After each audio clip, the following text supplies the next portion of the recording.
Hello, welcome to all of you. तो आज हम लेक्चर नंबर 6 करेंगे, प्रॉब्लम सॉल्विंग। और ये लास्ट लेक्चर है इस चैप्टर का, जिसमें हम 7 से 8 न्यूमेरिकल करेंगे और वन बाय वन देखते हैं। ठीक है, अपनी तरफ से आपको जो न्यूमेरिकल पूछना होगा पूछ सकते हैं। तो ये सारे न्यूमेरिकल जो है वो एनसीईआरटी के हैं, ठीक है, अनसॉल्व न्यूमेरिकल है। तो देखते हैं, पहला क्वेश्चन मैं यहाँ पहले से लिख रखा हूँ। A point charge of 2 microcoulomb is at the center of a cubic Gaussian surface. 9 centimeter is दिया हुआ है. What is the electric flux through the surface? तो चलिए, एक सरफेस है, कैसा क्यूबिक बनाना है।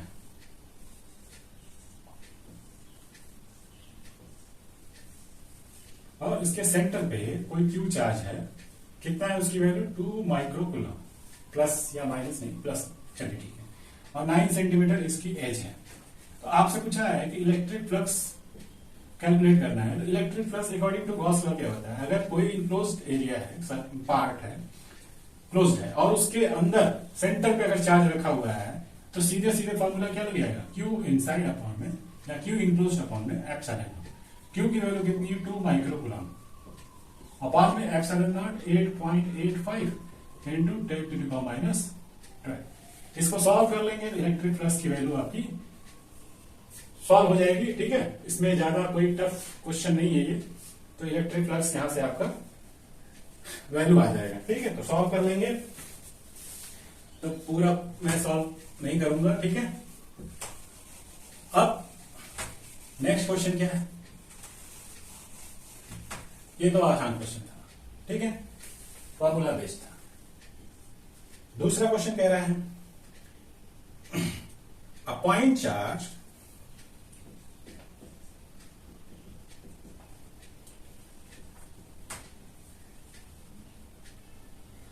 ठीक है ना, cause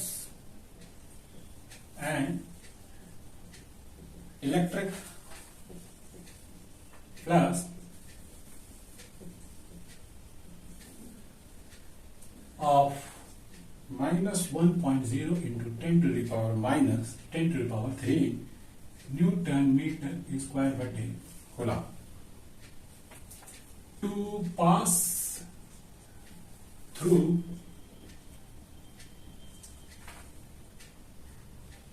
spherical Gaussian surface.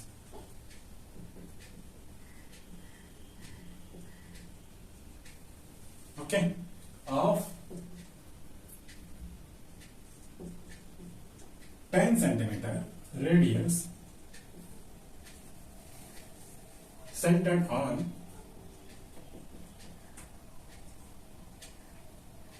the charge. पहला बोला है कि if the radius of Gaussian surface were double, if R is double, ठीक है, then how much flux, ठीक है, कितना होगा, would pass through it. and B question बोला है what is the value of point charge, what the value of point charge. चलिए, एक point charge cause an electric flux, यानी एक पॉइंट चार्ज के द्वारा हमको क्या मिल रहा है, इलेक्ट्रिक फ्लक्स मिल रहा है -1.0 into 10⁻³ newton metre square upon coulomb. वो पास हो रहा है, जो इलेक्ट्रिक फ्लक्स मिल रहा है, through the spherical Gaussian surface. ठीक है, और वो जो स्फेरिकल गॉसियन सरफेस है उसका 10 सेंटीमीटर रेडियस है। ठीक है, पहले केस में कोई पॉइंट चार्ज है जिसकी वजह से हमको इलेक्ट्रिक फ्लक्स कितना मिल रहा है, -1.0 10⁻³ न्यूटन मीटर स्क्वायर अपॉन में कूलम, और इसका रेडियस कितना है, 10 सेंटीमीटर। ठीक है, कह रहा है अब वो सेंटर ऑन द चार्ज, यानी कि सेंटर पे चार्ज कहीं रखा हुआ है, सेंटर, ठीक है ना, क्यू एट सेंटर। कह रहा है अगर त्रिज्या को बढ़ा दिया, यानी आर को डबल कर दिया जाए, तो कोई बात नहीं, तब भी चार्ज क्या रहेगा, अंदर ही रहेगा। तो पहला क्वेश्चन है कि अगर if R is equal to 2r, मान लीजिए ये कैपिटल आर है, अगर आर जो है वो दुगना हो जाए तो क्या इलेक्ट्रिक फ्लक्स पे इफेक्ट होगा, ठीक है ना। तो इलेक्ट्रिक फ्लक्स तब भी क्या होगा 1.0 इंटू 10⁻³ रिमेन सेम। ऐसे क्वेश्चन एग्जाम में जरूर पूछ देते हैं। और बी क्वेश्चन क्या कह रहा है, what is the value of charge. तो जब इलेक्ट्रिक फ्लक्स पहले केस में जितना था बाद में भी उतना है, तो नेक्स्ट केस में क्या हो जाएगा वैल्यू ऑफ चार्ज। इसको निकालने के लिए हम क्या करेंगे, electric flux is equal to Q inside upon epsilon not. Q निकालेंगे Q inside upon electric flux into epsilon not. Electric flux की वैल्यू कितनी, -1.0 10⁻³ इसका 8.85 इंटू 10⁻⁻12। सॉल्व कर लेंगे आंसर, ठीक है। तो ये क्वेश्चन बहुत टफ नहीं था, बहुत आसान था।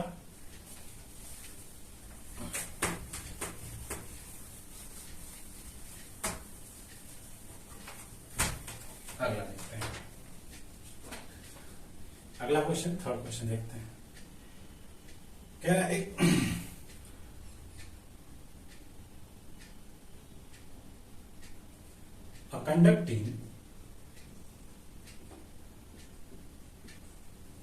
a conducting sphere of radius 10 centimeter has an unknown charge. If the electric field, मैं साठ को बोली दे रहा हूं, electric field 20 centimetre from the centre of sphere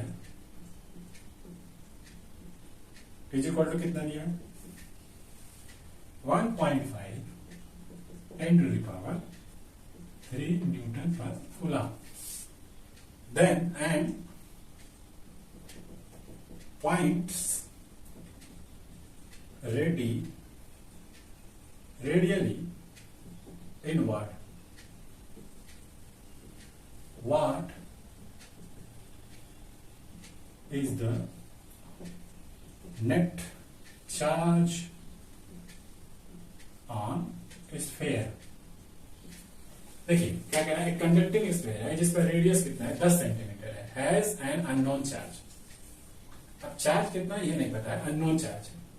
if the electric field, ये फ्लक्स नहीं है फील्ड है, ठीक है ना। Electric field 20 centimetre from the centre, तो इस वाले का रेडियस कितना है 10 सेंटीमीटर, और जो इलेक्ट्रिक फील्ड है वो 20 सेंटीमीटर की दूरी पर, यानी कि सेंटर से ये 10 और बढ़ा लीजिए 20 सेंटीमीटर पे। यहाँ पे इलेक्ट्रिक फील्ड की वैल्यू कितनी दी हुई है 1.5 10⁻³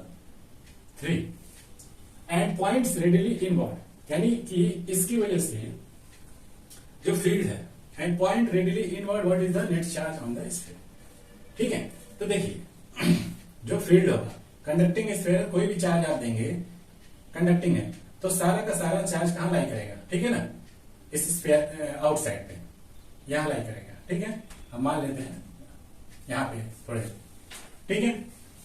अननोन चार्ज नहीं पता है, ठीक है, और उसको हमने दे दिया। अच्छा, इलेक्ट्रिक फील्ड क्या है आउटसाइड में तो मिलेगा, तो इस चार्ज की वजह से आउटसाइड यानी कि यहां से 10 सेंटीमीटर की दूरी पे electric field 20 centimetre from the centre बोला है, यानी कि सरफेस से 10 सेंटीमीटर की दूरी पे आपको इलेक्ट्रिक फील्ड कितना मिल रहा है, इतना मिल रहा है।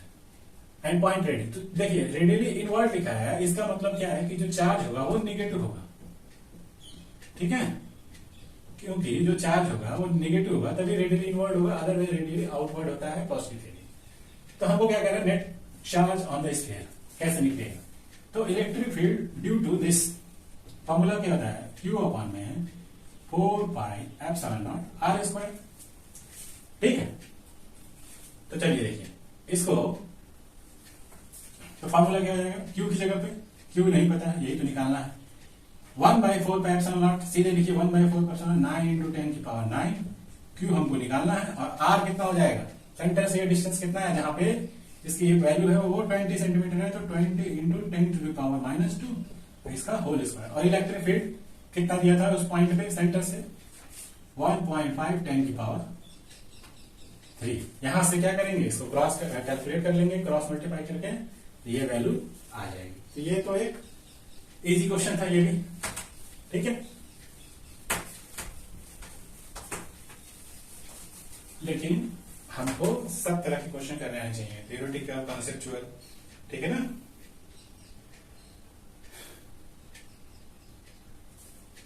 अगला क्वेश्चन है, एन इनफाइनाइट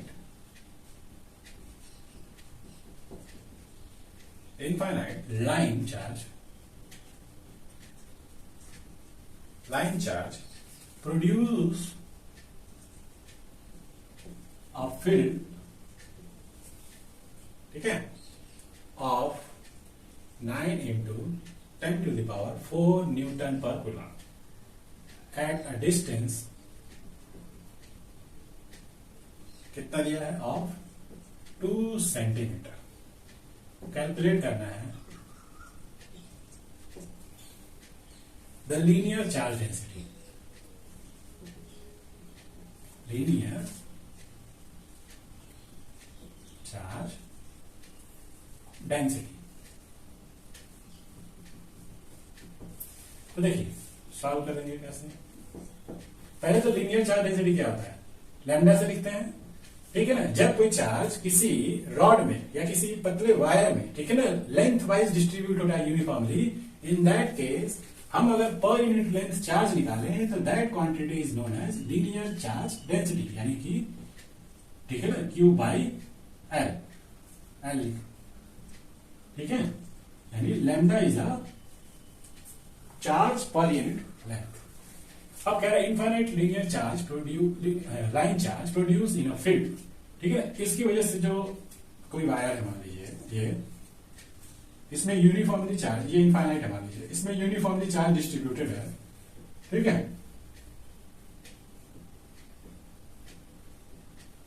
पॉजिटिव है, नेगेटिव है, मेटा नेगेटिव, इस पे यूनिफॉर्मली चार्ज डिस्ट्रीब्यूटेड है। यहां से 2 सेंटीमीटर डिस्टेंस पे, अब ये इनफाइनाइट है, तो इससे किसी भी पॉइंट से 2 सेंटीमीटर डिस्टेंस पे क्या करना है, लीनियर चार्ज डेंसिटी, ठीक है ना, आपको निकालना। और फील्ड की वैल्यू दिया है इस जगह पे 9 10 की पावर 4।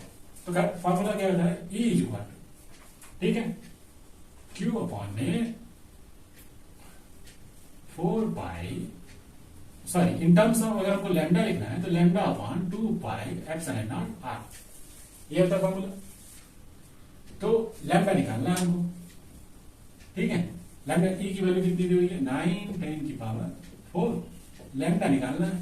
और 1 देखिए 1/4 पाई एप्सिलॉन नॉट होता है 9 इंटू 10 की पावर 9, तो हमारा यहाँ 1/2 पाई एप्सिलॉन नॉट है, तो कितना हो जाएगा, तो इसलिए यहां से 2 एक उधर ट्रांसफर कर दीजिए, 1/2 पाई एप्सिलॉन, एक 2 यहां से निकाल उधर भेजिए, तो कितना हो जाएगा, ये 18 इंटू 10 टू द पावर 9। तो हम क्या लिखेंगे यहाँ पे, lambda into 18 into 10 to the power 9, और R की जगह पे डिस्टेंस कितना था, 2 सेंटीमीटर, तो 2 इंटू 10 की पावर -2। सॉल्व कर लीजिए, कर देते हैं, ठीक है। तो ये कितना था, इलेक्ट्रिक फील्ड, ठीक है, ये 9 से ये कैंसिल हो गया, 2 टाइम ये 2 से ये 2 कैंसिल, ये इसको ट्रांसफर कर दिया 10 की पावर 4, और ये 10 की पावर -2 यहां आ गया, और ये 10 की पावर -9, 10 की पावर 9 इधर आ गया, इधर क्या बचा, E, तो लैम्डा बचा, तो लैम्डा इज इक्वल टू, अब ये 10 की पावर 4 इज 10 की पावर 9, ये ऊपर जाके -10 की पावर 9 हो जाएगा, -2 के साथ ये ऐड हो जाएगा 11, और 11 के साथ ये 7 सब्ट्रैक्ट हो जाएगा, कितना, 10 की पावर -7, इतना कूलाम पर मीटर, ठीक है। आसान क्वेश्चन।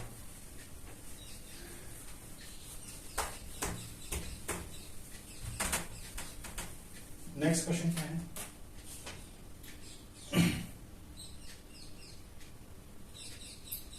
फिफ्थ क्वेश्चन क्या है, 2 large thin metal plates are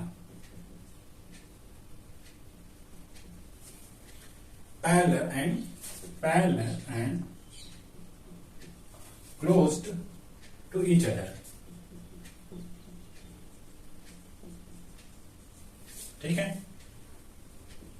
on their inner faces,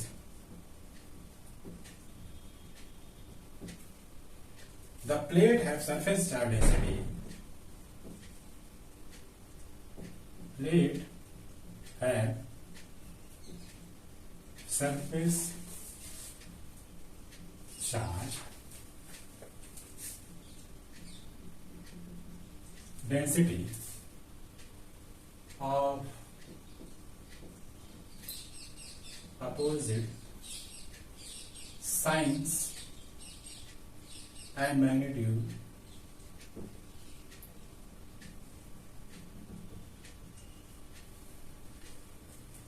(17 into 10 to the power 22 coulomb पर मीटर स्क्वायर। कह रहे हैं व्हाट इज ई। ठीक है, पहला ए नंबर पूछा है, in the outer region of the first plate, और डी वाला पूछा है in the outer region of second plate, और सी पूछा है बिटवीन द प्लेट।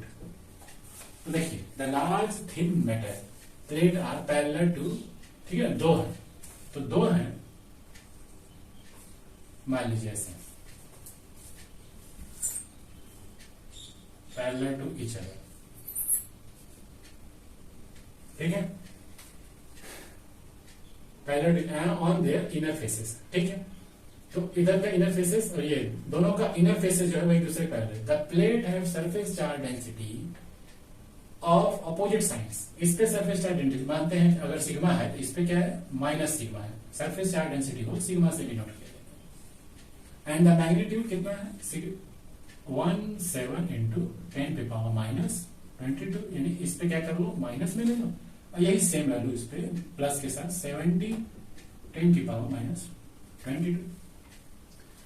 कह रहा है in the outer region of first plate electric field निकालना है। अब देखिए, फर्स्ट प्लेट के आउटर रीजन में यहाँ पे मान लीजिए कोई पॉइंट ए, यहाँ पे कोई पॉइंट डी मान लीजिए, और यहाँ पे कोई पॉइंट सी मान लीजिए। In the outer region of second plate, यानी सी पे, ए पे ये नहीं, ये चाहिए, ई सी चाहिए और ई बी भी चाहिए। अब देखिए, प्लस के कारण इलेक्ट्रिक फील्ड का डायरेक्शन क्या होगा, इस प्लेट से इस पॉइंट पे अवे फ्रॉम द, और इस प्लेट की वजह से इस पॉइंट पे जो इलेक्ट्रिक फील्ड क्या होगा, वो भी उसी की तरफ होगा, निगेटिव की तरफ। यानी अगर हम बीच वाले में पूछेंगे तो बीच वाले पॉइंट पे दोनों की वजह से इलेक्ट्रिक फील्ड क्या हो रहा है, जुड़ रहा है। अब जरा इस पे देखते हैं, सी पॉइंट पे, इस माइनस की वजह से इस सी पॉइंट पे इलेक्ट्रिक फील्ड क्या होगा, इधर की तरफ, यानी अपनी तरफ इलेक्ट्रिक फील्ड डायरेक्शन करेगा माइनस की वजह से, और प्लस की वजह से इस पे क्या होगा, इलेक्ट्रिक फील्ड उधर। दोनों अगर सेम प्लेट है और दोनों के same magnitude surface charge density है, तो यहां पे हम देखेंगे सी पे ड्यू टू ए के कारण, ठीक है ना, और सी के कारण इस पॉइंट पे, सी पॉइंट पे, ये हटा देते हैं, ये भी, ठीक है ना, इस सेकंड वाले सरफेस के कारण, ठीक है ना, इसको हम ए बी ले लेते हैं, इसको ए ले लेते हैं, इसको बी ले लेते हैं, ठीक है, तो कंफ्यूजन हो, ठीक है। अब यहां जो पॉइंट है, और यहां जो पॉइंट है, इस प्लेट के इधर वाले सबसे आउटर रीजन है, मान लेते हैं ये सेकंड प्लेट जो भी है, बी सेकंड प्लेट, ये फर्स्ट प्लेट, इसकी वजह से इस पॉइंट पे इलेक्ट्रिक फील्ड मान लेते हैं ड्यू टू दिस चार्ज, वो क्या होगा, इलेक्ट्रिक फील्ड इधर की तरफ होगा, और प्लस की वजह से अवे होता है, तो इस पॉइंट पे टोटल इलेक्ट्रिक फील्ड क्या हो जाएगा, 0। क्यों, क्योंकि हम लिखेंगे क्या, E T is equal to E A minus E B, ऐसा ही कुछ लिखेंगे, और ई ए और ई बी मैग्नीट्यूड वाइज बराबर होगा, क्योंकि दोनों प्लेट क्या है, सरफेस चार्ज डेंसिटी दोनों पे सेम है, बस डायरेक्शन का डिफरेंस है, 0 हो जाएगा, कैलकुलेट करने की जरूरत नहीं। इस पॉइंट पे भी सेम वही चीज, प्लस की वजह से क्या होगा, अवे फ्रॉम द सरफेस, इस प्लस की वजह से ई ए इधर होगा, और इस बी वाली चार्ज की वजह से इस पॉइंट पे क्या होगा, उसी की तरफ होगा। तो इस पॉइंट पे यानी कि दोनों प्लेट, चाहे वो फर्स्ट प्लेट के आउटर रीजन पे हो चाहे वो सेकंड प्लेट के आउटर रीजन पे, दोनों पे क्या है, ई टोटल 0 आएगा। क्यों, डिफरेंस ले लेंगे क्योंकि अपोजिट में डायरेक्शन। लेकिन अगर अंदर वाले पॉइंट पे सी, इसका क्या बोला है, बिटवीन द प्लेट, तो इस पॉइंट पे इस प्लस की वजह से अवे होगा, ठीक है, और इसकी वजह से क्या होगा, इसी की तरफ होगा, यानी ई भी दोनों एक ही डायरेक्शन में होगा। तो उस केस में ई टोटल कितना आएगा, ई ए प्लस ई बी, दोनों जुड़ जाएगा, दोनों मैग्नीट्यूड वाइज सेम है, तो दोनों को ई ए और ई बी को क्या मान लो, ई ए बराबर ई बी बराबर कुछ मान लो, चाहे ई ए बराबर ई बी है तो इसको 2 ई ए कर लो, ठीक है, 2 और ई क्या होता है, इनफाइनाइट, ठीक है ना, प्लेट की वजह से सिग्मा अपॉन में एप्सिलॉन नॉट आता है, ठीक है। कैलकुलेट करना है तो ऐसे कर लीजिए, surface charge density Q is equal to क्या होता है, सिग्मा अपॉन ए, और गॉस लॉ क्या कहता है, E is equal to Q upon में एप्सिलॉन नॉट, Q की जगह पे क्या रखेंगे, sigma into A epsilon not E A, ठीक है ना। तो ये ए से का सिर्फ ई बराबर सिग्मा वन, तो ई बराबर सिग्मा वन एप्सिलॉन, सिग्मा की वैल्यू दी हुई है, कितना हो जाएगा 1 7, यहाँ पे अब चार्ज रख, माइनस प्लस में रखने की जरूरत नहीं है, माइनस प्लस का यूज हमने डायरेक्शन के लिए किया, अपॉन में एप्सिलॉन नॉट 8.85 और 10 to the power minus, solve कर लेंगे, ये आ जाएगा। तो ऐसा क्वेश्चन दिमाग में जरूर रखना है क्योंकि ये एग्जाम में पूछे जाएंगे, ठीक है। बहुत क्वेश्चन है ऐसे करने के लिए, थोड़ा मुझे लिखने में टाइम लग जा रहा है, अदरवाइज बताने में कोई टेंशन नहीं है। अब थोड़ा सा क्या करना है, एडिशनल एक्सरसाइज का क्वेश्चन है, ठीक है ना, हम देखते हैं। क्वेश्चन में बोल रहा है एन ऑयल ड्रॉप, ठीक है, ऑफ 12 एक्सिस इलेक्ट्रॉन, अब थोड़ा सा क्वेश्चन अच्छा हो जाएगा, इज हेल्ड स्टेशनरी, ठीक है, stationary under a constant electric field,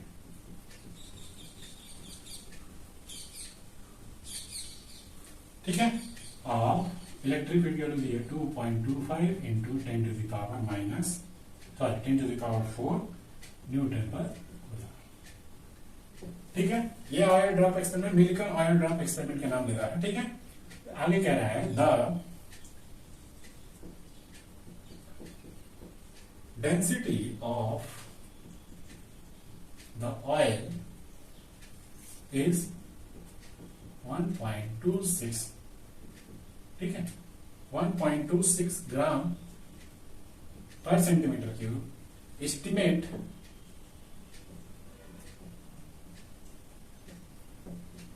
the radius of the drop,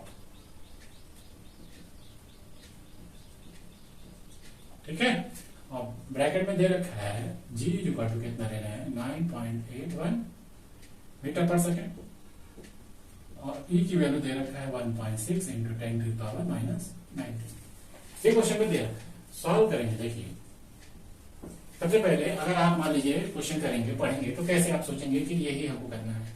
A oil drop of 12 excess electron is held stationary, कितना ऑयल ड्रॉप के पास कितना एक्सिस इलेक्ट्रॉन है, 12 एक्सिस इलेक्ट्रॉन, तो जितना एक्सिस चार्ज इलेक्ट्रॉन होता है, एक्सिस प्रोटॉन जो भी है, उसी की वजह से तो चार्ज होता है, तो ऑयल ड्रॉप पे कितना चार्ज है हम वो निकाल देते हैं। Q इज इक्वल टू क्या हो जाएगा, टोटल कितने इलेक्ट्रॉन है 12, और एक इलेक्ट्रॉन पे कितना चार्ज होता है 1.6 10 की पावर माइनस 90, ये जो टोटल चार्ज आएगा वो क्या हो जाएगा, ऑयल ड्रॉप पे चार्ज हो जाएगा। अब चार्ज है तो क्या होगा, under the constant electric field, charge है तो उसकी वजह से क्या होगा, इलेक्ट्रिक फील्ड भी मिलेगा, और उस चार्ज की वजह से इलेक्ट्रिक फील्ड कितना मिला है, कांस्टेंट इलेक्ट्रिक फील्ड 2.25 10 की पावर 4, ठीक है, न्यूटन पर कूलम। क्वेश्चन खाली पढ़ा जाता है सही से, अपने आप समझ में आता करना है। फिर कह रहा है density of the oil is, ठीक है, डेंसिटी कितना दिया रखा है, डी बराबर 1.26। Estimate the radius of the drop. तो देखिए सबसे पहले ये क्या है, क्यू है और इलेक्ट्रिक फील्ड, तो क्या हमको एक फोर्स मिलेगा, और इस फोर्स को स्टेशनरी में है तो कोई चीज टेबल में बैलेंस कौन कर रहा होगा, ठीक है ना, उसका मास, ऑयल ड्रॉप, उसका मास कितना मान लेता है ऑयल ड्रॉप का, सॉरी मास नहीं, उसका वेट, तो कितना हो जाएगा, इस फोर्स को बैलेंस करेगा। इस क्वेश्चन में ऑयल ड्रॉप इतना electron is held stationary under the constant electric field, ठीक है। तो अगर स्टेशनरी कोई हेल्ड है तो कोई ना कोई फोर्स उसके वेट को बैलेंस किया हुआ है। अगर उसके वेट को बैलेंस किया हुआ है तो एफ जो है उसके वेट को बैलेंस कर रहा है, ठीक है ना, वेट ऑफ ऑयल ड्रॉप। तो एफ कितना है ये, ठीक है, ये फोर्स एम और जी को बैलेंस कर रहा है, ठीक है।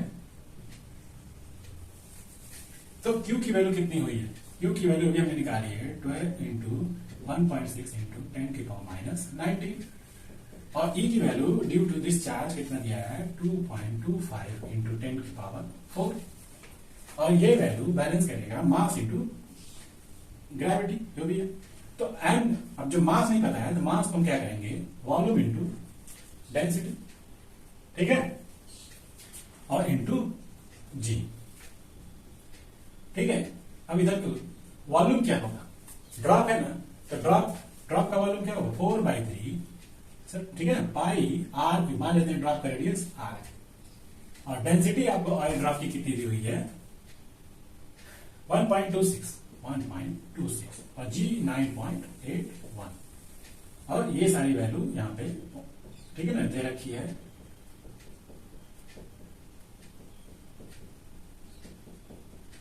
अब यहां से क्या करना है, सिर्फ सॉल्व करना है, सॉल्व करना आपका काम है, आप कर सकते हैं। मुझे बस बताना क्या था, इस तरह के क्वेश्चन में oil drop 12 excess electron due to excess electron means ये है चार्ज, ठीक है ना, हेड स्टेशनरी रखा है, मतलब कुछ ना कुछ फोर्स, अब एक्सिस चार्ज है तो उसकी वजह से कोई ना कोई इलेक्ट्रिक फील्ड क्रिएट होगा, कोई फील्ड एंड चार्ज तो क्रिएट हो गया, तो मतलब क्यू और ई हो गया, तो मतलब फोर्स भी लग रहा होगा, फोर्स लग रहा है, लेकिन फिर भी वो हेड स्टेशनरी है, मतलब कुछ ना कुछ चीजें उसको बैलेंस कर रही है, तो उसका वेट जो है उस फोर्स के द्वारा बैलेंस हो रहा है, ठीक है। तो यहाँ पे यही क्वेश्चन में कॉन्सेप्ट था कि जो वेट है वो बैलेंस हो रहा है इलेक्ट्रोस्टैटिक फोर्स से, तो उस बेसिस पे ये क्वेश्चन सॉल्व हो जाएगा।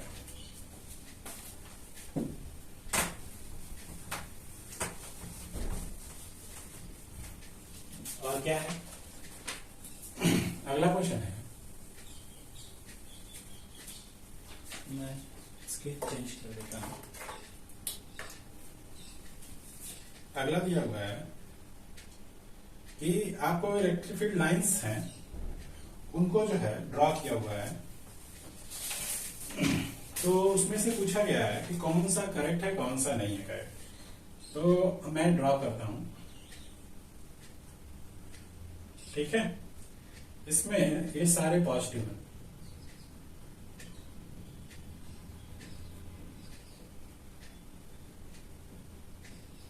ठीक है, और इसकी वजह से फील्ड लाइन ड्रॉ की गई है।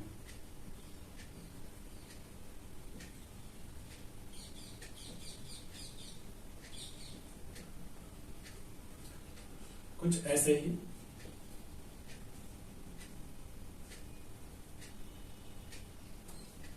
कहीं तिरछी कहीं ऐसे, ठीक है, ये हो गया। इसी तरीके से और भी बनाया हुआ है,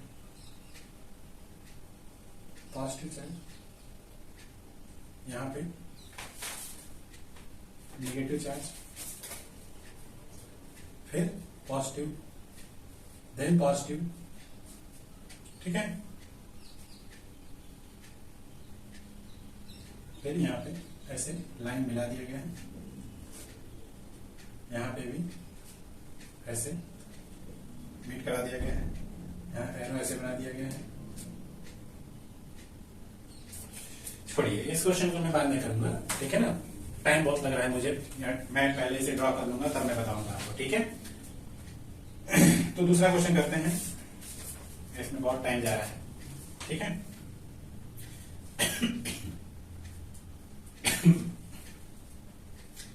देखिए क्वेश्चन दिया है, अ hollow charge conductor, ठीक है, a hollow charge conductor has a tiny hole cut into the surface। मान लेते हैं इस जगह पे एक सरफेस पे यहां से कहीं से कुछ कट कर दिया गया है। उसमें कह रहा है कि बताइए, ठीक है ना, शो करना है कि electric field in the hole, इस जगह पे, ठीक है ना, electric field in the hole, ठीक है,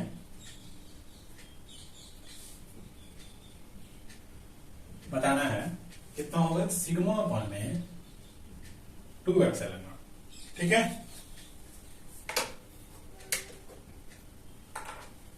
तो और ठीक है, ऐसा कुछ बताना है। तो अब देखिए साथ में यहां पे नॉर्मल वेक्टर लगाया है, ठीक है, नॉर्मल वेक्टर अरेंज, ठीक है ना, डायरेक्शन को बताता है। और ये जो नॉर्मल वेक्टर है वो क्या है, कुछ इस तरीके से रेडियली आउटवर्ड। तो अब कह रहा है कि hollow charge conductor has tiny hole cut into its surface, show that electric field in the hole is this, where n is the unit vector and outward normal direction and sigma is the surface charge density near the hole। ठीक है, sigma क्या है यहाँ पे, surface charge density. इसका मतलब कोई charge दिया गया है और ये चार्ज क्या कर रहा है, हमेशा चूंकि कंडक्टर है तो हमेशा आउटसाइड पे लाई करेगा, ठीक है, सब पॉजिटिव होगा, ठीक है ना, यूनिफॉर्मली ये डिस्ट्रीब्यूट हो जाएगा। सरफेस चार्ज डेंसिटी हमारी किससे डिनोट किया जाता है, सिग्मा से। तो अब हमको इस थ्रू होल क्या बताना है कि इलेक्ट्रिक फील्ड इतना होगा, ठीक है, एग्जाम में क्वेश्चन, ठीक है ना, पूछा है तो इतना होगा, लेकिन कैसे, देखिए। तो हम क्या करेंगे, इस पॉइंट पे पूरे सरफेस जहां होल है वहां पे क्या करेंगे, एकदम जस्ट होल के नीचे एक पॉइंट यहां ले लेंगे और जस्ट ऊपर क्या करेंगे, एक पॉइंट आउटसाइड पे ले लेंगे। यहाँ पे कोई पॉइंट बी ले लीजिए या ए ले लीजिए, यहाँ पे बी ले लीजिए। अब एक बार क्या करेंगे, जस्ट ऊपर बोला है मैंने और जस्ट बिलो बोला है, जस्ट बिलो मतलब अंदर आ गए, जस्ट ऊपर मतलब जस्ट सरफेस के ऊपर आ गए। अब हम क्या करेंगे, इस ड्यू टू होल के कारण let E1 is the electric field due to hole section and E2 is the electric field due to rest of part, यानी जो बाकी बचे पार्ट है उनकी वजह से। अब बी पॉइंट पे हम क्या करेंगे, पहले केस में एट पॉइंट बी, ठीक है ना, ब्रैकेट में लिख लेंगे विच इज आउटसाइड, ठीक है ना, just outside, just outside the hole, ठीक है। वहां पे हमको ई टोटल कितना मिलेगा, इलेक्ट्रिक फील्ड, वो क्या मिलेगा, देखिए आपको पता है कि एक कंडक्टर है, ठीक है, और यहां सर यूनिफॉर्मली चार्ज डिस्ट्रीब्यूट किया गया है, सरफेस चार्ज डेंसिटी जिसकी सिग्मा है, सारा चार्ज लाई कर रहा हो, तो जहां भी चार्ज है इलेक्ट्रिक फील्ड क्या होगा, ईच एंड एवरी पॉइंट पे normal to the surface radially outward होगा। तो इस पॉइंट हमको निकालना है, तो इसके लिए अगर हमें गॉसियन सरफेस से सर्कल में करके बनाया है तो ये पार्ट अंदर आ जाएगा, तो यानी चार्ज अंदर कितना हो गया, सिग्मा, ठीक है। तो हम क्या करेंगे, इलेक्ट्रिक फील्ड सिग्मा अपॉन में एप्सिलॉन नॉट लिखेंगे, सीधी सी बात है, यही होगा। क्यों, आप जानते हैं कि electric flux is equal to क्या होता है, क्यू इनसाइड अपॉन में एप्सिलॉन नॉट। यहां से निकालिए इलेक्ट्रिक फ्लक्स को क्या बोलते हैं, ई इंटू एरिया, और क्यू को क्या बोलते हैं, अगर सरफेस चार्ज डेंसिटी के साथ लिखना है, सिग्मा इंटू ए अपॉन एप्सिलॉन, ये कट जाएगा। इस केस में ही बात कर रहे हैं, इसमें सरफेस चार्ज डेंसिटी कितनी थी, तो क्यू टोटल कितना है, अगर ये पॉइंट बाहर कंसीडर, तो ये क्यू कितना आया, सिग्मा इंटू ए आया, ये एरिया जो भी है सिग्मा इंटू ए, और ये एरिया थ्रू दिस हम निकाल रहे हैं, फ्लक्स कितना दिया हुआ है, ठीक है। तो थ्रू दिस हमने फ्लक्स की वैल्यू क्या लिखा, ई इंटू ए। अब ये ए कैंसिल हो गया क्योंकि इसी एरिया के थ्रू की हम बात कर रहे हैं, और यहाँ पे जो हम चार्ज निकाले वो भी इसी एरिया पे कितना चार्ज है वो निकाला उसके लिए, तो वहां से ए कैंसिल हो गया, ई इज इक्वल टू कितना आ गया, सिग्मा अपॉन एप्सिलॉन, तो वो यहां रख दिया, ठीक है। तो ये हो गया हमारा बी पॉइंट पे जो कि जस्ट आउटसाइड द होल है, वो इतना हो गया। अब हम क्या करेंगे, सेकंड केस में क्या करेंगे, एट पॉइंट ए ले लीजिए जो कि क्या है, जस्ट बिलो द होल। अब होल क्या है, सरफेस पे है, और जस्ट बिलो हो जाएगा तो वो पॉइंट क्या हो जाएगा, अंदर। और अगर हम यहां से गॉसियन ड्रॉ करें तो यहां पे कोई चार्ज है, यहां पे कोई नहीं है, ये जस्ट बिलो द होल है, तो इस पॉइंट पे टोटल नेट इलेक्ट्रिक फील्ड क्या हो जाएगी, 0। इसका मतलब अगर हम बात करें, इस पॉइंट पे दो तरह की इलेक्ट्रिक फील्ड मिल रही थी, एक पूरे सरफेस के कारण, मतलब होल के कारण, होल के कारण हमने इलेक्ट्रिक फील्ड कितना माना था, E1, और पूरे रेस्ट ऑफ सरफेस के कारण हमने इलेक्ट्रिक फील्ड कितना माना था, E2। ये दोनों क्या हो जाएंगे, E1 माइनस E2, या ऐसे कहो E इक्वल टू 0 और T इक्वल टू, क्यों अब ये E इक्वल टू इस पॉइंट पे 0 कैसे आएगा, जब इस पॉइंट पे दो तरह के इलेक्ट्रिक फील्ड थे, एक E1 था और एक E2 था, रेस्ट ऑफ सरफेस के कारण। रेस्ट ऑफ सरफेस के कारण इलेक्ट्रिक फील्ड हमने कितना माना था, E2, और ड्यू टू होल के कारण E1। अब ये दोनों मैग्नीट्यूड वाइज अगर बराबर होंगे तभी तो इस पॉइंट पे इलेक्ट्रिक फील्ड 0 आएगा, यानी कि जस्ट बिलो की बात कर रहे हैं, एकदम अंदर में, जस्ट बिलो मतलब हम मान लेंगे कि ड्यू टू होल के कारण E1 और due to rest of part के कारण E2, ठीक है। और दोनों अगर एक दूसरे के बराबर हो जाएं तो इस होल के जस्ट बिलो जो पॉइंट है वहां पे इलेक्ट्रिक फील्ड की वैल्यू वैसे भी 0 आनी है, क्योंकि चार्ज नेवर लाई, ठीक है, इनसाइड द कंडक्टर। तो इस केस में E1 बराबर E2 हो जाएगा। अब हम क्या करेंगे, यहां पे आइए पहले वाले में, यहाँ E टोटल है ना, तो E टोटल को हम लिख सकते हैं E1 प्लस E2, और ये सिग्मा अपॉन एप्सिलॉन नॉट। ये पहला इक्वेशन। और दूसरे इक्वेशन में हमने E1 बराबर E2 पाया जब ये कंसीडर किया कि जस्ट होल के जस्ट बिलो कोई पॉइंट है, उस पॉइंट पे इलेक्ट्रिक फील्ड क्या होगा, नेट फील्ड तो 0 होगा, देखिए वहां से इक्वेशन बना E1 और E2 बराबर होंगे तभी ऐसा होगा। ये E1 और E2 अगर बराबर होंगे तो यहाँ पुट कर देंगे, तो E1 और E2 की जगह फिर E1 और 2 बराबर सिग्मा अपॉन एप्सिलॉन नॉट। ये E1 और E1 कितना हो जाएंगे, 2E1 sigma upon epsilon not. तो ये E1 कितना हो गया, सिग्मा अपॉन 2 एप्सिलॉन नॉट, ठीक है, हो गया, सॉल्व हो गया। और ये E1 हमने क्या माना था, ड्यू टू दिस होल के कारण इलेक्ट्रिक फील्ड। तो हमारा तो क्वेश्चन ये सॉल्व हो गया, और क्वेश्चन बहुत ही अच्छा है, ठीक है। अब बाकी के क्वेश्चन जो है, कुछ और क्वेश्चन रह जाएंगे, कभी मिसलेनियस कराएंगे तो कर लेंगे, ठीक है, करेंगे इसके रिलेटेड क्वेश्चन और करेंगे, ठीक है। तो आज के लिए इतना, ठीक है, फिनिश, ओके, बाय।